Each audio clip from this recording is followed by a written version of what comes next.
Ce qu'il faut savoir avant d'installer un ventilateur de plafond. Solution économique et écologique pour rafraîchir l'air en été avec des modèles à rotation réversible pour distribuer uniformément la chaleur en hiver. Le ventilateur de plafond combine à l'utile au décoratif. Voici une revue de toutes les informations à retenir avant d'installer un ventilateur de plafond chez vous. Comment fonctionne un ventilateur de plafond? Revenu sur le devant de la scène depuis quelques années, le ventilateur de plafond peut être un moyen de ventiler une pièce sans recourir à la climatisation. Actionné par un moteur qui fait tourner entre 3 à 5 pales, la plupart des ventilateurs de plafond de nos jours brassent l'air pour rafraîchir une pièce en été et la réchauffer en hiver.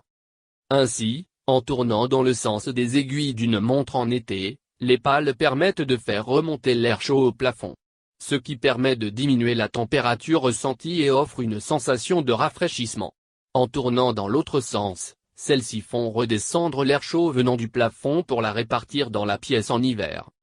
En règle générale, le nombre de pales d'un ventilateur de plafond n'y sont en rien sur sa performance.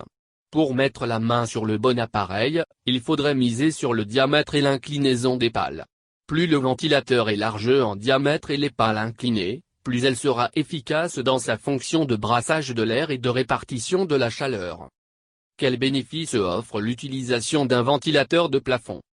Économie d'énergie. Le premier atout du ventilateur de plafond est certainement cette fonction réversibilité du sens de rotation des pales.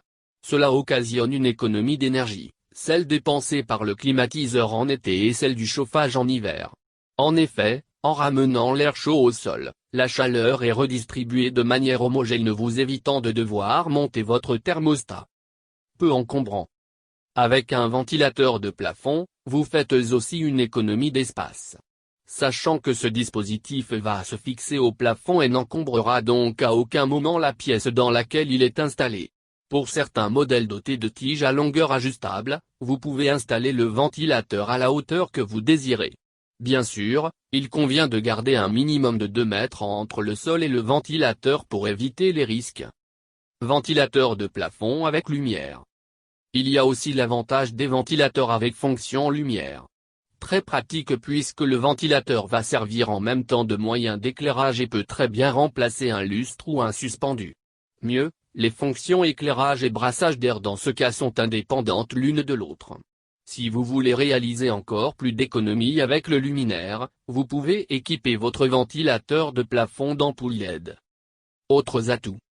D'autres modèles de ventilateurs plafond sont dotés d'une télécommande. Dans ce cas, pas besoin de se lever pour actionner une tirette ou appuyer sur un interrupteur.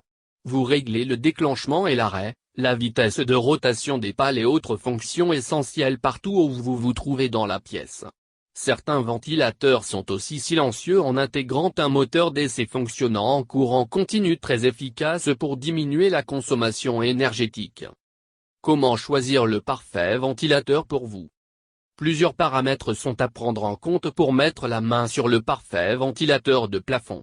Mais le tout premier critère est certainement votre confort et tranquillité, donc optez pour le modèle le plus silencieux possible. Cela dépend en premier lieu du nombre de pales. Plus il y a de pales, plus il y aura du bruit. Optez aussi pour des pales en bois ou en métal qui sont les plus silencieux. Le matériau du ventilateur dépend aussi de la pièce dans laquelle celui-ci va être installé. Pour plus de solidité, les pales métalliques sont à privilégier, mais à éviter dans une chambre d'enfant pour des raisons évidentes de sécurité. Dans une cuisine ou salle de bain, le bois qui peut se déformer au fil du temps n'est pas conseillé. Le troisième point à considérer est plus pratique, la présence ou non de luminaire avec le ventilateur de plafond, même si ce n'est pas sa fonction principale. Dernier point et non des moindres, la taille du ventilateur de plafond qui détermine, en plus de l'inclinaison des pales, la quantité d'air à brasser. Choisissez dans ce cas en fonction du volume de la pièce. Pour une pièce de 65 pouces carrés, optez pour un ventilateur ayant un diamètre de 24 à 30. Pour une plus grande pièce de 225 pouces carrés, un modèle de 42 à 44 de diamètre est recommandé. Pour une pièce de plus de 400 pouces carrés, un diamètre entre 60 et 72 ou mettre plusieurs ventilateurs.